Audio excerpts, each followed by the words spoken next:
Agora, sem demora, irmãos, eu peço que você abra a palavra de Deus no Evangelho de Marcos, capítulo 14. Estamos incursando neste Evangelho, capítulo a capítulo, estamos vendo quem é Jesus, a identidade de Jesus, a sua pessoa e a sua obra. Jesus Cristo é o Filho de Deus, o Messias prometido. Jesus é o Filho pelo qual o Pai tem todo o prazer. Jesus Cristo veio ao mundo para pregar o Evangelho, para dizer aos seus discípulos que ele veio, mas seria rejeitado pelos judeus. E por causa dessa rejeição, ele seria então crucificado e ao terceiro dia ressuscitar. Jesus Cristo tem poder sobre os pecados, poder sobre o maligno, poder sobre as forças naturais, as forças da natureza. Jesus já tem demonstrado isso nos evangelhos. E ao longo desses 3 anos, por assim dizer, que é mais ou menos a época que Jesus se apresenta para fazer o seu ministério público, Jesus está treinando 12 apóstolos, pelo qual estes seriam aqueles que iniciariam o projeto da igreja. No capítulo 13, capítulo anterior, Jesus ele proferiu um longo discurso. No Evangelho de Marcos é o mais longo, no de Mateus e no de Lucas não, mas no de Marcos é o mais longo, é o sermão profético de Jesus, onde ele prediz sobre a destruição do templo, depois ele fala do início do princípio das dores, fala sobre a grande tribulação, e finalmente ele termina o discurso no capítulo 13, exortando os seus discípulos a vigiarem. Então ele encerra este discurso, e agora, irmãos, a partir do capítulo 14 a 16, os 3 últimos capítulos do Evangelho, Jesus está à sombra da cruz. Jesus está na eminência da sua crucificação e na gloriosa e no poder da ressurreição da sua após a morte, a sua ressurreição. Então o capítulo 14 e o capítulo 15, irmãos, é um enredo que destaca o que envolve o momento da crucificação. É muito importante esses 2 capítulos que são registrados nos 4 evangelhos, porque estes 2 capítulos, irmãos, eles compõem todo o cenário até o último suspiro de Jesus. No caso, no Evangelho de Marcos, capítulo 16, vai falar da sua ressurreição. Mas o 14 e o 15 mostra desde a sombra da cruz, que se erege sobre os seus ombros, até o último suspiro que ele dá na cruz. E no Evangelho de Marcos, a palavra do centurião que diz, verdadeiramente, este era o Filho de Deus. No capítulo 14, eu quero hoje pregar sobre o tema o drama da cruz. Capítulo 14 e o capítulo 15, eu vou elaborar 5 sermões, 5 mensagens, respectivamente falando sobre esse cenário da cruz. Como disse, hoje será o drama da cruz. Na próxima mensagem vamos falar sobre a celebração da cruz. Depois falaremos sobre a agonia da cruz. Falaremos então sobre a humilhação da cruz e finalmente no capítulo 15 falaremos sobre o poder da cruz. Então são 5 mensagens no capítulo 14 e no capítulo 15 que fala sobre este cenário, esse cenário tão importante que é a paixão, por assim dizer, a morte do Senhor Jesus Cristo rumo à cruz do Calvário. Hoje, como disse, vamos falar sobre o tema o drama da cruz. Capítulo 14, irmãos, do verso 1 ao verso 11, eu peço que você me acompanhe. Depois da leitura, vamos seguir na explicação. Que Deus nos abençoe nesta noite, assim como já foi orado pelo nosso irmão Edinho. Continuemos em uma atitude de oração, reverência, adoração, para podermos ouvir a voz do Senhor e sairmos daqui transformados, edificados E se há alguém em nosso meio que não tem Jesus, que hoje seja o dia que você se entregue a Jesus Cristo, que morreu em seu lugar. Capítulo 14, com a Bíblia aberta, com toda a atenção, diz assim a palavra de Deus. E dali a 2 dias era a Páscoa e a festa dos pães asmos. E os principais sacerdotes e os escribas buscavam como prenderiam com dolo e o matariam. Mas eles diziam, não na festa, para que porventura não se faça alvoroço entre o povo. Estando ele em Betânia, assentado à mesa em casa de Simão, o leproso, veio uma mulher que trazia um vaso de alabastro com unguento de nardo puro de muito preço. E quebrando o vaso, lhe derramou sobre a cabeça. E alguns houve que em si mesmos se indignaram e disseram, para que se fez este desperdício de unguento? Porque podia vender-se por mais de 300 denários, 300 dinheiros, e dá-lo aos pobres, e murmuravam contra ela.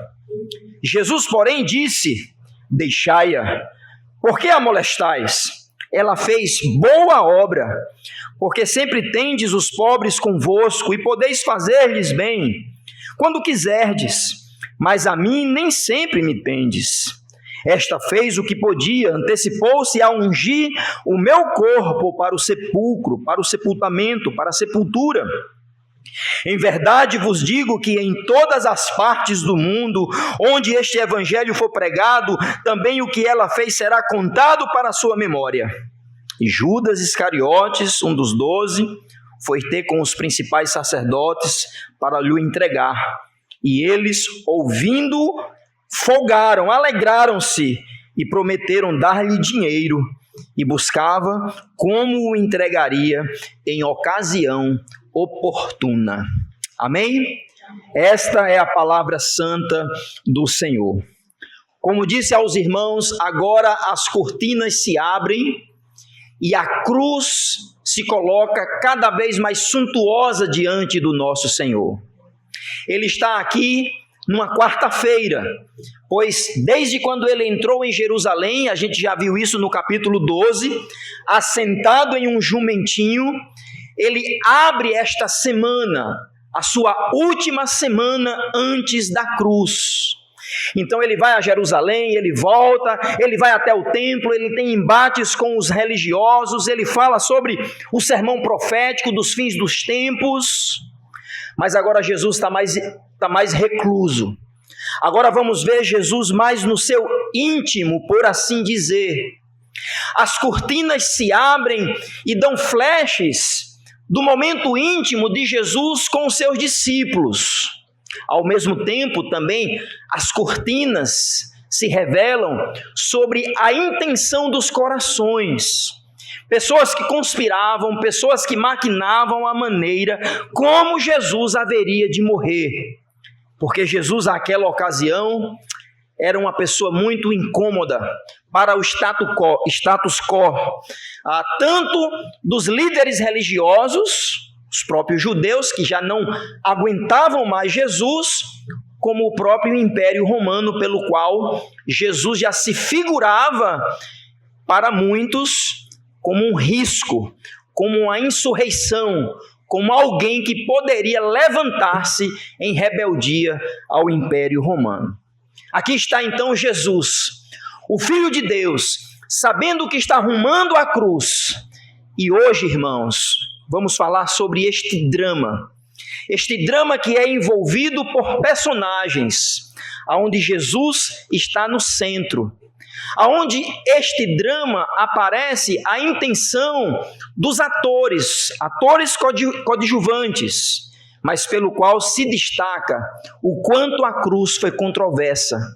Para uns, cheiro de vida, cheiro de nardo puro, cheiro de perfume. Para outros, morte da traição, morte do dolo, daqueles que queriam matar e calar a voz do Filho de Deus. Então, nesta noite, eu quero destacar, dentro desse texto, 3 verdades sobre o drama da cruz. E o primeiro drama da cruz é a trama que envolve a liderança de Israel. Versículos 1 e versículo 2, neste grande drama que se abre para nós hoje, houve uma trama, houve uma tramóia, houve uma conspiração, e se coloca de forma muito clara, irmãos, no versículo 1 e no versículo 2. A Bíblia diz, capítulo 14, versículo 1, que Jesus está a 2 dias da Páscoa. Vocês devem lembrar que a Páscoa era uma das festas mais importantes do calendário judeu. Eu até arriscaria em dizer, por que não dizer a mais importante? Porque ela abria o calendário religioso.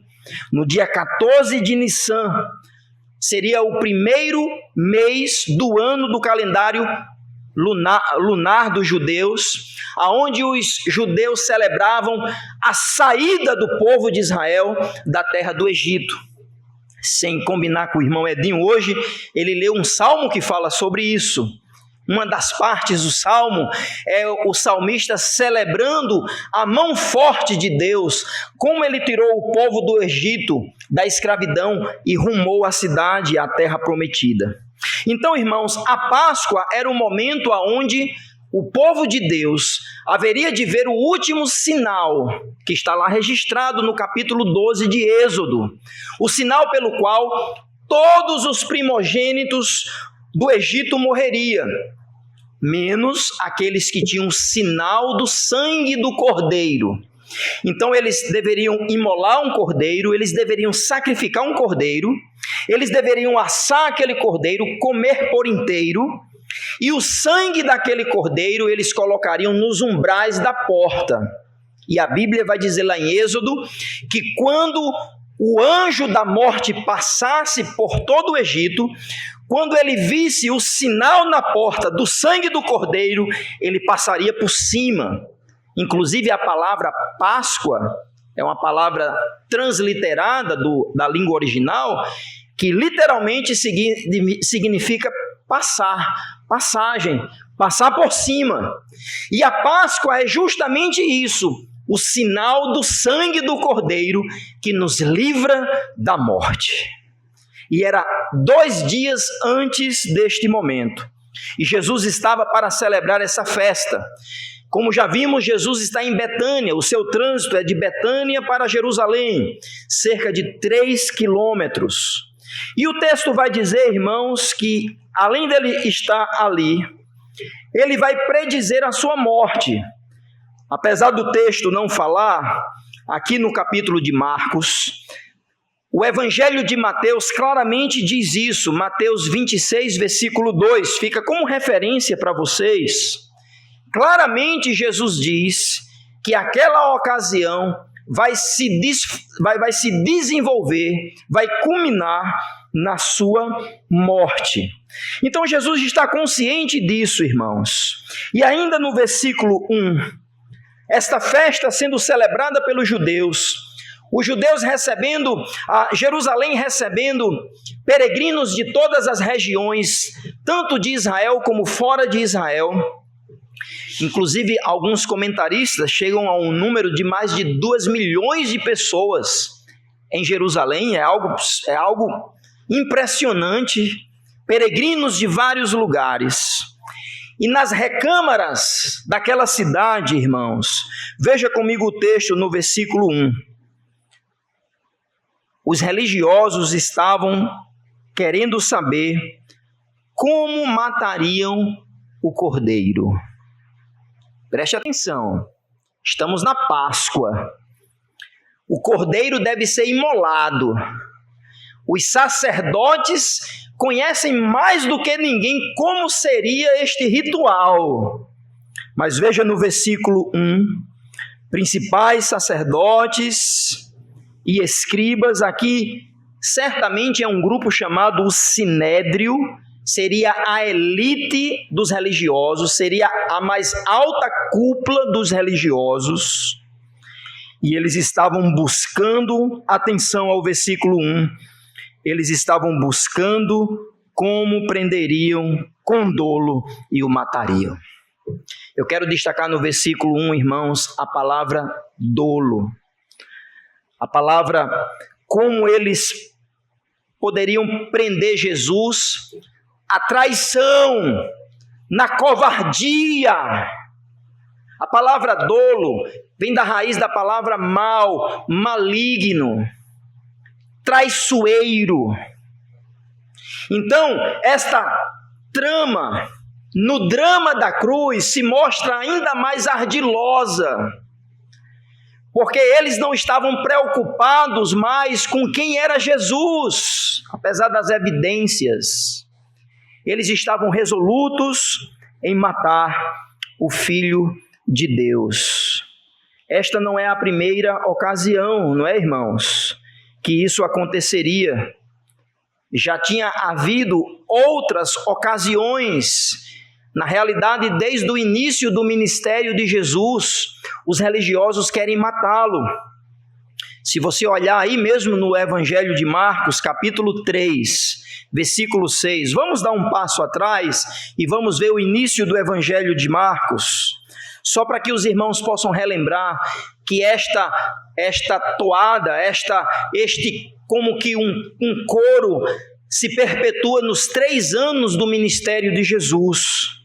Marcos capítulo 3, versículo 6, a Bíblia diz que, tendo saído os fariseus, tomaram logo conselho com os herodianos contra ele, contra Jesus, procurando ver como o matariam.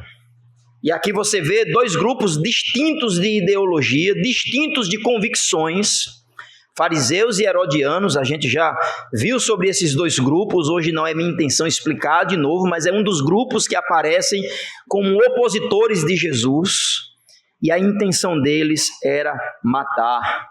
Capítulo 12, versículo 12. Eu estou aqui apenas citando alguns dos vários textos que a Bíblia fala sobre esta questão de tramas, de conspirações para matar o Filho de Deus. Capítulo 11, versículo 18. Capítulo 11, verso 18, a Bíblia diz que os escribas e os principais sacerdotes, este é o mesmo grupo daquele que estamos no capítulo 14, os escribas e os sacerdotes, tendo ouvido isto, buscavam ocasião para matar, pois eles o temiam, porque toda a multidão estava admirada acerca da sua doutrina. Então Jesus, nessa ocasião que vimos, ele expulsa os cambistas, aqueles que faziam troca de câmbio, dinheiro no templo, para poder vender os cordeiros, os animais do sacrifício. E Jesus disse: olha, vocês estão fazendo da casa do meu pai um covil de ladrões. E com toda esta autoridade, o sinédrio se reúne e diz: chega, não dá mais para aguentar esta pessoa.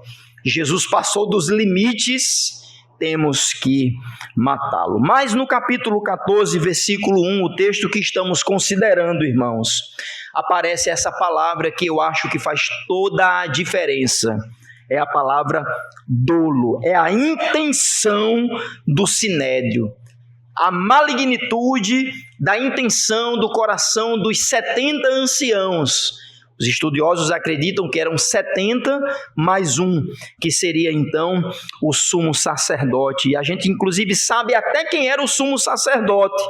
Conforme Mateus 26, versículo 3, diz que esta reunião espúria, esta reunião maligna, aconteceu na casa de Caifás.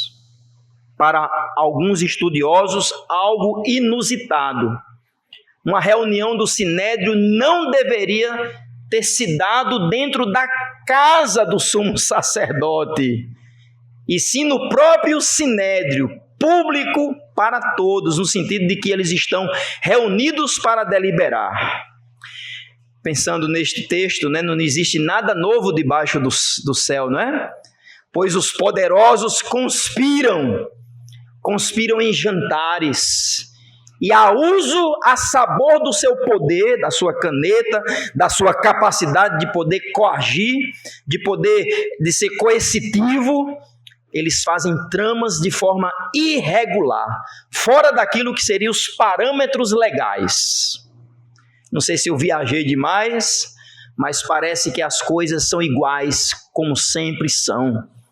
Os líderes religiosos, na casa do sumo sacerdote, em uma reunião maligna, pensaram o seguinte: como é que a gente vai matar ele?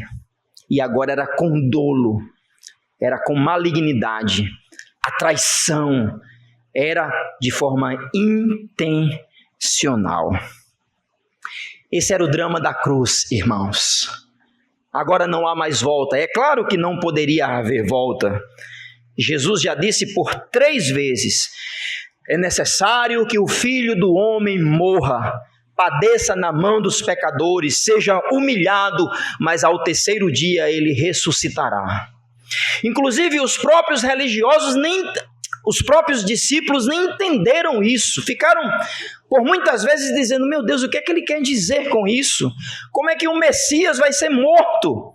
Mas agora era a hora, e as cortinas estão sendo desvendadas aos nossos olhos, e o drama da cruz se mostra por uma tramóia, por uma conspiração maligna, aonde aqueles que deveriam entender quem é Jesus disseram: chega, agora vamos pegá-lo na traição. Mas o drama da cruz, irmãos, ele não para aqui, porque os evangelhos, de forma muito maravilhosa, divina, ele coloca no meio desta trama, deste drama, deste episódio carregado de muita malignidade, no meio dos sacerdotes e no meio do traidor, que a gente vai ver já já, no meio da história desses homens, os evangelhos mostram a história de uma mulher que estava disposta a ser uma luz no meio dessas trevas, no meio desta tramóia, no meio da sombra da cruz. Vamos agora para o versículo 3 em diante, irmãos. A trama dos religiosos passa agora para o testemunho de uma mulher. Tudo com T, trama e testemunho. A trama dos religiosos. Agora a gente vai ver o testemunho desta mulher. Veja comigo a partir do versículo 3. Quando Jesus estava em Betânia, fazendo uma refeição na casa de Simão o leproso, veio uma mulher trazendo um frasco feito de alabastro com um perfume muito valioso, de nardo puro. Quebrando o frasco, o alabastro, derramou o perfume sobre a cabeça de Jesus. Então, irmãos, o versículo 3 dá conta de um episódio maravilhoso que aparece nos 4 evangelhos. Na realidade, o evangelho de João tem algumas nuances diferentes, não vou entrar nessa questão hoje. Lá vai dizer que, inclusive, essa mulher era Betânia, Betânia é o lugar.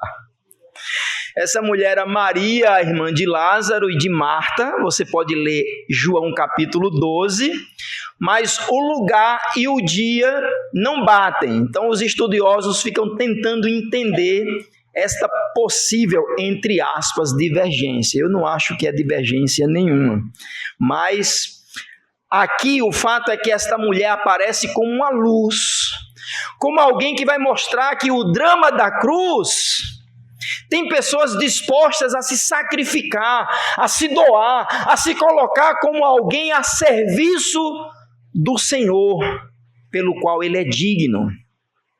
A Bíblia vai dizer, irmãos, no versículo 3, que a cidade era Betânia. Vocês conhecem muito bem já esta cidade, inclusive a cidade de Marta, Maria e Lázaro. Essa cidade que ficava aos pés do Monte das Oliveiras. E ela vem munida por um vaso de alabastro. Literalmente a palavra é a palavra que traz a ideia de um recipiente de cerâmica ou de mármore. Os estudiosos ponderam acerca disso, mas o fato é que o próprio recipiente era algo nobre. O texto continua a dizer que o conteúdo do recipiente era um nardo, e vai qualificá-lo como um nardo puro. O que isso significa?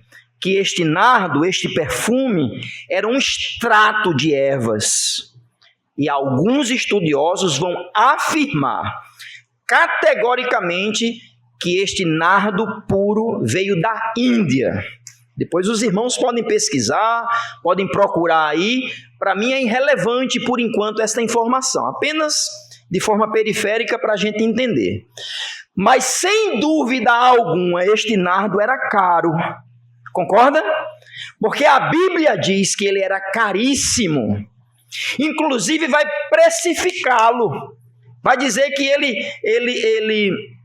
ele valia 300 denários, 300 dinheiros, ou seja, 300 diárias de alguém que trabalhava como um diarista. Ou seja, quase o salário de um ano todo.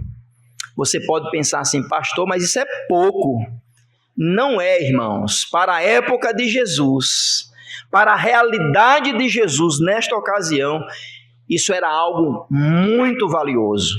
Financeiramente falando, era algo muito valioso. Inclusive, vários comentaristas acreditam que este nardo dentro deste recipiente luxuoso não foi simplesmente adquirido por ela, mas talvez foi até adquirido por questão de herança. Nós não sabemos, é apenas uma conjectura. Mas o fato é que esta mulher tinha este nardo dentro deste belíssimo recipiente, este nardo puro, ou seja, esse extrato concentrado.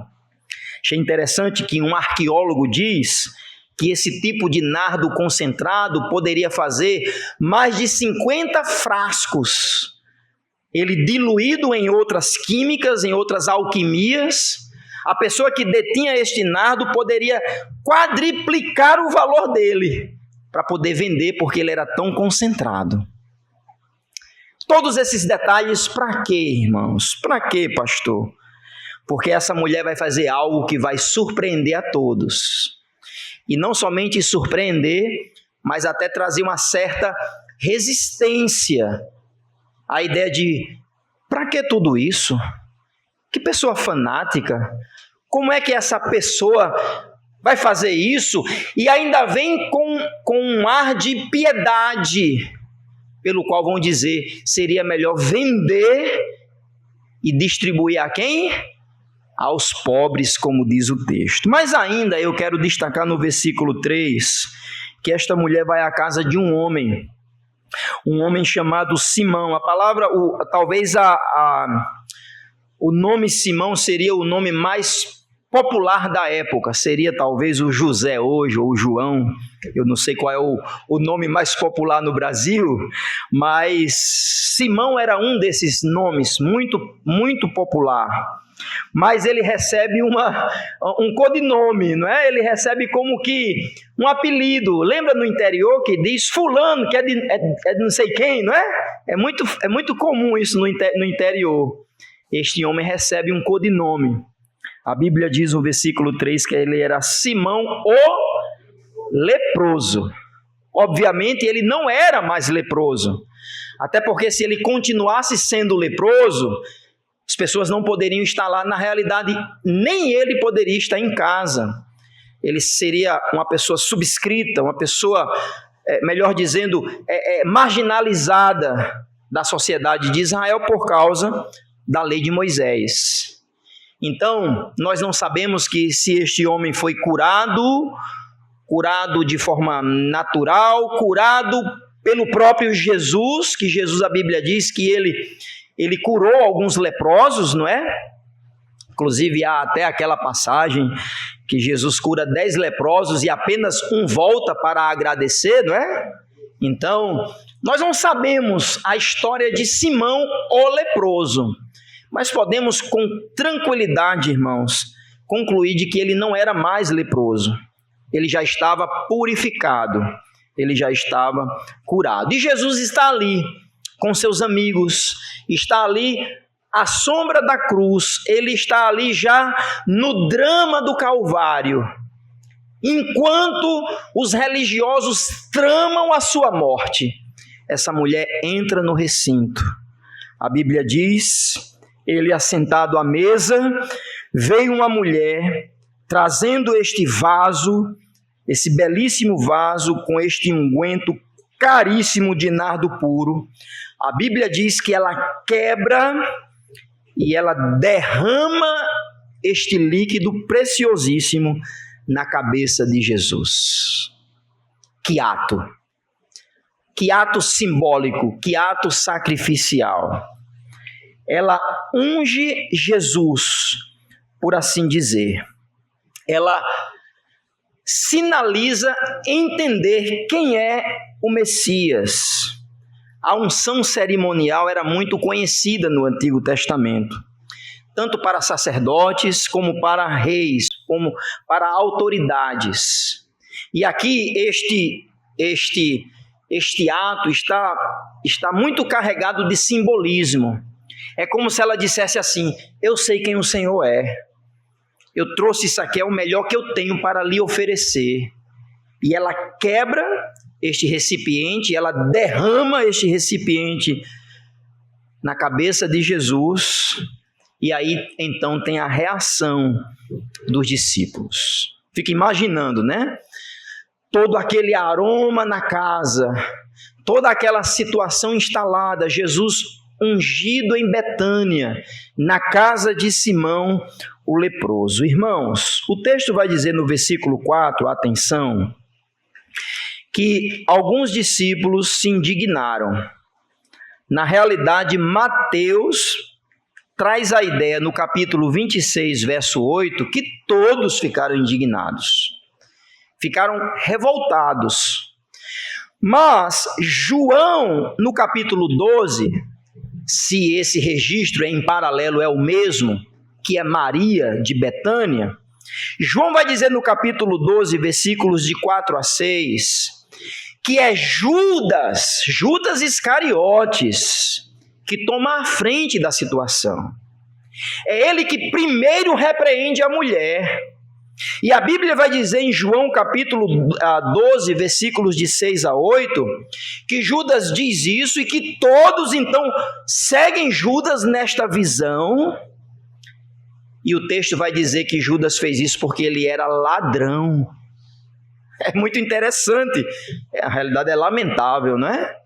Porque além de fazer o que ele fez, de trair Jesus, ele já era ladrão. João 12, do 4 ao 6, diz que ele era o tesoureiro, ele tinha a bolsa dos discípulos e ele roubava do que tinha na bolsa. O que é que podemos então entender no testemunho dessa mulher? A intenção dos corações. É que os próprios discípulos, irmãos, não entenderam ainda quem é Jesus. Inflados talvez pelo próprio Judas, que vai à frente e diz que aquilo era um desperdício, e todos foram no afã talvez de também falar algo positivo naquela ocasião. O fato é, irmãos, é que todos eles, ou pelo menos alguns deles, conforme diz o nosso texto, veja versículo 5, murmuravam contra ela. Eles começaram a repreender, começaram a reclamar. Eles começaram a dizer àquela mulher: olha, isso é um desperdício, você deveria ter feito diferente. Você deveria ter dado isto aos pobres, conforme diz o versículo 5. O fato que o testemunho da mulher revela, irmãos, que às vezes as nossas intenções não são boas. Mesmo quando tem ar de espiritualidade. Veja só, você pegar um nardo puro desse, você capitalizar esse nardo puro, vender 50 frascos dele, arrecadar o dinheiro e dar aos pobres, isso é ruim? Não, não. Mas para a ocasião, o que eles disseram é que, de vez da mulher ter feito o que fez, ela deveria ter dado aos pobres. Aí entra Jesus, irmãos, na cena. No drama da cruz. Enquanto conspiravam os religiosos com dolo para matar Jesus, enquanto essa mulher entra naquele lugar, à mesa, e unge Jesus com este nardo puro, e os discípulos se levantam contrariados, essa mulher está em um drama. Imagine você, mulher, sendo cercada por homens, dizendo: por que você fez isso? Talvez em voz alta, a palavra murmurar, reclamação em voz baixa, mas muitos fazendo isso. Eu não tenho dúvidas, irmãos, que essa mulher ficou pressionada. Mas ela tinha um advogado fiel ao seu lado. Ela sabia, irmãos, o que ela estava fazendo, e mais, ao seu lado tinha alguém que lê os corações e que sabe as intenções. Aí Jesus diz, irmãos, veja comigo versículos de 6 a 9, porque aqui Jesus faz uma defesa desta mulher. Veja comigo do versículo 6 a 9, o texto diz: Jesus, porém, disse: deixa, por que a molestais? Então o versículo 6 nos remete na ideia de que ela estava incomodada, viu? Por que vocês estão incomodando esta mulher? A murmuração foi tão acintuosa, que ela ficou incomodada. E ele diz: por que vocês a molestais? Ainda no versículo 7, melhor dizendo, o versículo 6, ela fez boa obra. A ideia é, ela fez bem, ela foi aprovada. O ato que ela fez de forma correta. Eita! Eu fico imaginando a cara dos discípulos, eu fico imaginando a cara de Judas, que estava doido para embolsar o dinheiro do nardo puro. Aqui eu estou colocando João, capítulo 12, na cena. Estava doido para embolsar. Ele disse: pronto, foi-se embora a minha grande comissão. Jesus disse: por que vocês estão molestando-a? Por que vocês estão incomodando esta mulher? Esta mulher foi aprovada. E ele diz mais o porquê que ela foi aprovada, irmãos. O testemunho dessa mulher foi aprovado porque, diga aí versículo 7, diz o versículo 7, Jesus diz: porque sempre tendes os pobres convosco. Jesus está dizendo: vocês estão dizendo que era melhor dar aos pobres, os pobres vocês vão ter sempre aí para poder fazer o bem a eles. Podeis fazer-lhes o bem quando quiserdes, mas a mim nem sempre me tendes. Por que Jesus estava dizendo isso? Jesus estava na iminência de quê? De ser crucificado, de morrer e ressuscitar. Então Jesus está dizendo: esse foi o ato, essa foi a boa obra. Pense num testemunho no momento do drama da cruz. Essa mulher vem e me unge, traz como que um bálsamo ao meu coração, mostrando que ainda há luz no meio das trevas. Deixe ela, não a moleste, não a perturbe. Versículo 8. Por que esta mulher foi aprovada, irmãos? Versículo 8. Esta fez o que podia. A ideia no versículo 8 é: ela fez o seu melhor. Ela fez o seu melhor. Antecipou-se a ungir o meu corpo para a sepultura. Olha que interessante, irmãos. A pergunta que eu faço é: será que essa mulher sabia que ela estava fazendo isso? O texto não diz. O texto só diz que certamente ela tinha plena consciência do que ela possuía, que era um vaso de alabastro, ou seja, algo nobre, e que dentro havia algo caríssimo, que era um extrato de ervas chamado nardo puro. Ela sabia do valor disso. Mas se ela sabia do simbolismo do ungir o corpo de Jesus para a sua sepultura, o texto não diz. Mas o fato é que nesse testemunho de dar o melhor para o mestre, como acabamos de cantar, veja o que acontece no verso 9, versículo 9. Em verdade vos digo que em todas as partes do mundo, onde este evangelho for pregado, também o que ela fez será contado para a sua memória. Então Jesus conclui a dizer que o testemunho desta mulher será como um paradigma, como um padrão estabelecido de dar o melhor para o mestre. No drama da cruz, onde havia trevas, havia dolo, havia más intenções, onde as pessoas estavam acusando essa mulher que ela era uma fanática. Para que tudo isso? Jesus está dizendo, ela fez bem. E ainda mais, ela fez ungindo o meu corpo para a cruz, para a minha morte. Oh, irmãos, que testemunho! E para esta mulher, quem era Jesus? Jesus era tudo para ela. Ela sabia da sua identidade. Sem dúvida, ela sabia, ao ponto de se oferecer de forma sacrificial. O testemunho generoso desta mulher contrasta com a falta de doação sacrificial dos discípulos, que apontaram o dedo dizendo, é uma louca, está desperdiçando dinheiro. Jesus disse, nada disso. Ela fez boa ação. E ainda contrasta mais ainda com a malignidade dos escribas e sumos sacerdotes que queriam matar Jesus. E no drama da cruz, irmãos, ainda vem outro ator. E a outra palavra T agora é a traição. 3 palavras com T, né? A trama dos religiosos, matar Jesus.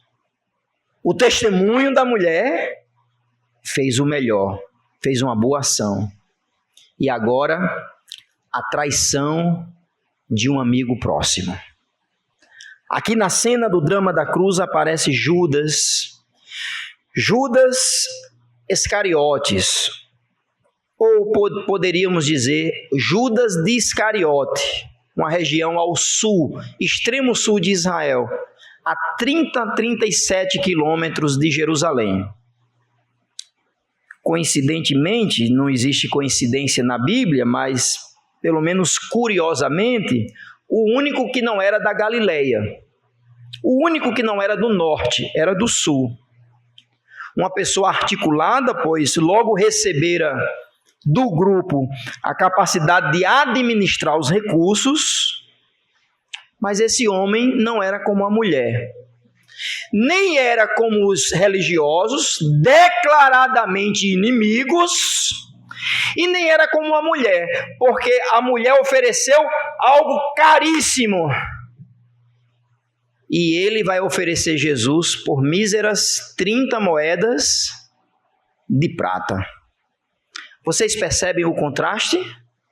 O drama instalado no palco, enquanto as cortinas se abrem, Jesus daqui vai para a celebração da Páscoa com os seus discípulos, inclusive o traidor vai também, e é lá que ele sai possuído pelo diabo. O fato é que ele já aparece no palco a mostrar-se como um traidor. Veja versículo 11, irmãos. Melhor dizendo, versículo 10. Que Judas Iscariotes, um dos 12, foi ter com os principais sacerdotes para lhe entregar. E eles, ou seja, o sinédrio, os sacerdotes, os escribas, ouvindo, se alegraram e prometeram dar-lhe dinheiro, e buscava como o entregaria em ocasião oportuna. Qual é o melhor momento de eu entregar o Filho de Deus? Esse que se disse o Messias. Eu estou decepcionado com ele. E logo depois de uma dessa, ele me passou um rela na frente de todo mundo.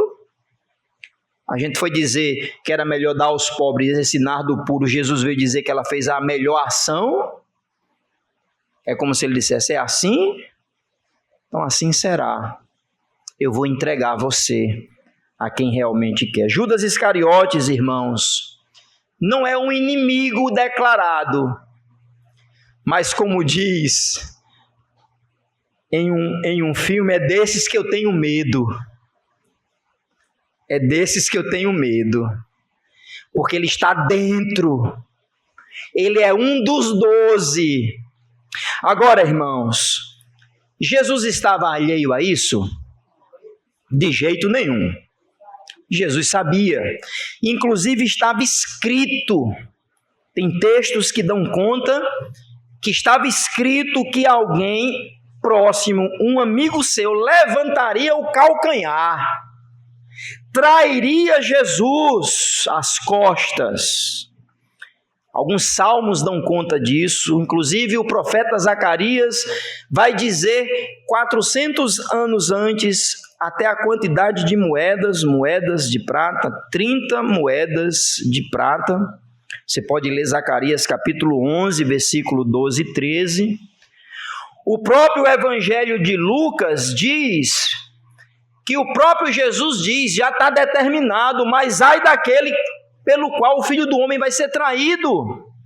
Ele também diz isso aqui no capítulo 14, mais na frente, a partir do versículo 31. O fato é, irmãos, que Judas estava em uma posição seguinte. Judas foi completamente responsável por suas ações. E, ao mesmo tempo, havia um decreto de Deus pelo qual ele seria o traidor. Parece coisas contradizentes, conflitantes, mas na vontade soberana de Deus, não. Deus, em sua soberana vontade, decreta as suas vontades e ele não se envolve com a responsabilidade humana pela qual Judas teve. A Bíblia também vai dizer, irmãos, que Satanás entrou em Judas. Isso quem revela é João. João capítulo 13, versículos 2 e o versículo 27. Já na ceia, que não vamos ver hoje, mas a Bíblia diz que nesta ocasião o diabo entra em Judas. E aí, pastor? De quem é a culpa? É de Satanás? Porque tem gente que tudo é Satanás, né? A Bíblia diz que ele foi responsável, apesar de afirmar que Satanás entrou nele. Ele sabia, irmãos, o que ele estava fazendo. É assim, é a revelação bíblica. Judas entra como o traidor. E aqui, porque Satanás só entra na ceia, aqui antes da ceia, ainda em Betânia, na casa deste homem, na unção de Jesus, o fato é que Judas diz que ele está buscando agora oportunidade, ocasião oportuna para prender Jesus. O que seria esta ocasião oportuna? Talvez uma melhor definição para isso está em Lucas 22:6. O Evangelho de Lucas diz que ele estava dizendo assim: eu vou pegar ele quando ele estiver sem multidão. Depois os irmãos lê Lucas 22:6. Então veja como ele estava intencional. Então Judas dizendo assim: vou entregar ao sumo sacerdote e ainda vou procurar uma ocasião. E qual é a melhor ocasião? Quando ele tiver com pouca gente ao seu redor. Porque com muita gente ia ser difícil, concorda? Jesus era uma pessoa popular. A maioria já o tinha como um grande profeta e outros já diziam que ele declaradamente era o Messias, o Filho de Deus. E isso de fato acontece quando a gente vê depois a agonia da cruz, quando Judas Iscariote chega com aquela turba querendo prender e de fato prendem Jesus no jardim do Getsêmani. Irmãos, vamos parar por aqui. E aqui a gente viu hoje o drama da cruz. O drama da cruz começou Para alguns, Jesus é inimigo mortal e precisa morrer. E eles estão resolutos em matá-lo com dolo. Para outros, Jesus não é tão digno assim, até porque foi um desperdício da mulher quebrar aquele nardo puro e ungí-lo. Foi uma loucura, foi um desperdício. Para outros, Jesus só vale 30 moedas de prata. Mas para uma mulher, Jesus vale tudo. Jesus vale tudo que ela tinha. E aqui não é a quantidade. Assim como a viúva que deu meio centavo no capítulo 11, melhor dizendo, no capítulo 12, Jesus traz outra mulher à cena para dizer o que vale é a intenção do coração. Uma deu meio centavo, a outra deu um nardo puro dentro de um alabastro que valia quase um ano todo de trabalho. A outra deu meio centavo, mas as duas foram aprovadas por Jesus. Por quê? Porque Jesus sonda o coração. Então, irmãos, quem é Jesus hoje, nesta passagem sobre o drama da cruz? Jesus é o Cordeiro de Deus, que começou a ser escolhido para o abate. Eu fico imaginando o cutelo sendo imolado. Como disse Isaías, ele é o cordeiro que foi levado mudo aos seus tosqueadores. Como um cordeiro mudo ferido em nosso lugar, assim estavam na casa do sumo sacerdote Caifás, imolando o cutelo. Eles nem imaginavam, irmãos, que Jesus era o próprio Cordeiro de Deus na Páscoa, mas eles iam entregá-lo para Pôncio Pilatos. Fazer isso ainda se desdobraria em mais episódios sobre a cruz. Quem é Jesus?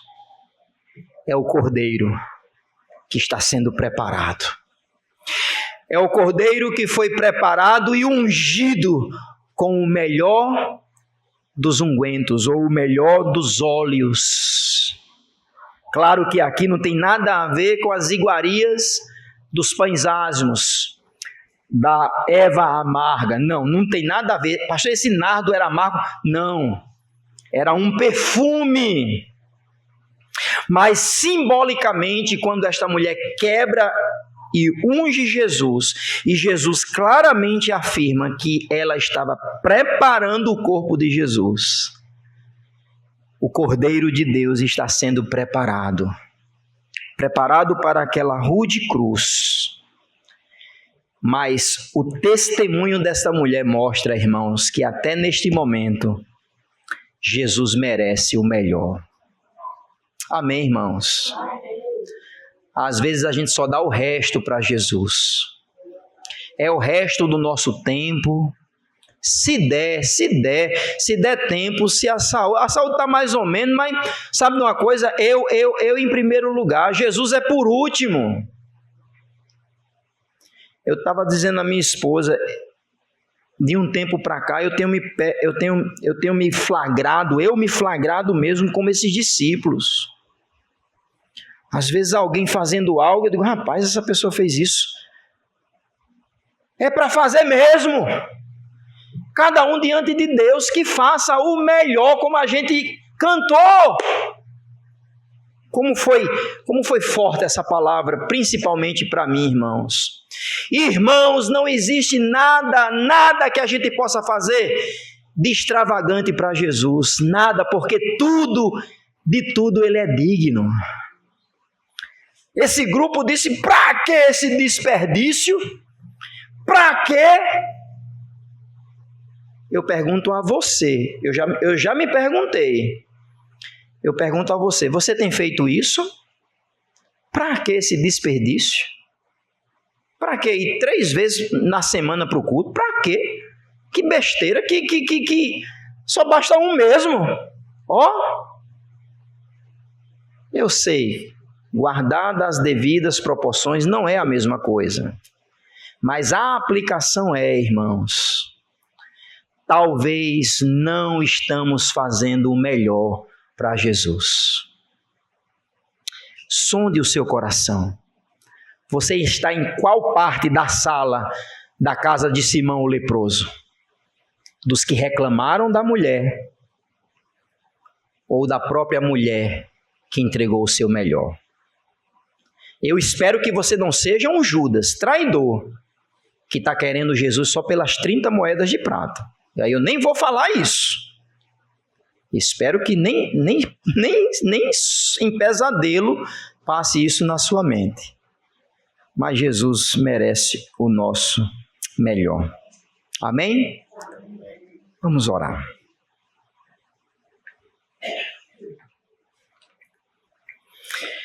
Obrigado, Senhor, por tua palavra. Pelo drama da cruz, que se inicia agora e não tem mais volta. Depois o nosso Salvador celebrará a cruz no cenáculo. Depois ele celebrará a cruz no jardim agonizando. Depois ele celebrará a cruz humilhado no Calvário. E na sua morte a cruz se tornará poderosa. Porque haverá divisão entre homens. Cheiro de vida para vida, cheiro de morte para morte. Mas hoje, ó Deus, queremos ficar refletindo sobre este drama da cruz. O drama que se mostra pela trama dos religiosos, pelo testemunho desta mulher e pela traição do seu amigo. Quem somos nós, ó Deus, no drama da cruz? Senhor, tenha misericórdia de mim. Tenha misericórdia de nós. E que a tua igreja seja sempre a mulher que deu o testemunho de entregar o melhor para o Senhor. Nunca é desperdício aquilo que fazemos para o Senhor. Por isso que o próprio Jesus disse que o ato desta mulher se tornaria um padrão em todo o mundo aonde esse evangelho fosse pregado. Ajuda-nos, ó Deus, a sondar os nossos corações para saber se estamos fazendo o melhor para Jesus. É assim que nós oramos, no nome dele, naquele que foi para a cruz, aquele que agonizou, que morreu como um cordeiro mudo, mas ressuscitou. Aquele que intercede por nós, aquele que é o nosso advogado fiel, como foi a mulher aqui, o nosso Senhor Jesus, que venceu a morte, nos dando vida em abundância.